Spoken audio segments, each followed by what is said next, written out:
Je ne suis pas sportif. Et c'est pire, je suis contre le sport. C'est-à-dire que je pense que le sport devrait être interdit. Non, mais faut interdire tes propos, là. C'est quoi? Tu dis de la merde. Mais bon, on pourra en reparler une autre fois. Et quand mes copains me disent mais non, mais tu devrais faire du sport parce que ça te vide la tête. C'est ça leur terme. Et moi je leur dis mais moi j'ai pas du tout envie de me vider la tête. Mais tu vois, autant ils disent c'est complètement con d'aller regarder ce que tu expliques là, ces brain rot videos.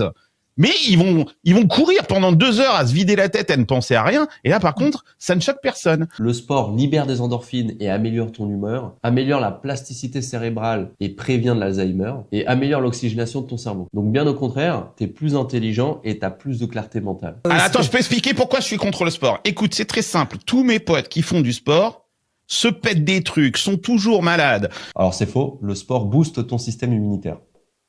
Ils ont plein d'emmerdes de santé. Alors c'est littéralement comme si tu me disais je prends plus la voiture, je sors plus de chez moi parce que mes potes ont eu un accident de voiture. Certes, si tu cours beaucoup, tu augmentes le risque d'avoir des tendinites par exemple, mais c'est surtout le surentraînement et la mauvaise pratique qui va entraîner ça. Mais quitte à choisir, tu préfères avoir une tendinite parce que tu fais trop de sport ou ne pas avoir tendinite car tu restes chez toi, mais 35% en plus de risque de maladie cardiovasculaire, 25% en plus de risque de cancer et 2 fois plus de risque de diabète. Donc interdire le sport, c'est littéralement interdire ton corps de vivre en bonne santé et de vivre 3 à 7 ans de plus. Je rappelle que selon plusieurs études, 150 minutes de sport par semaine réduirait le risque de mortalité de 30%. Donc non, le sport, ce n'est pas transpirer pour rien, c'est littéralement la meilleure médecine préventive qu'on ait jusqu'à aujourd'hui.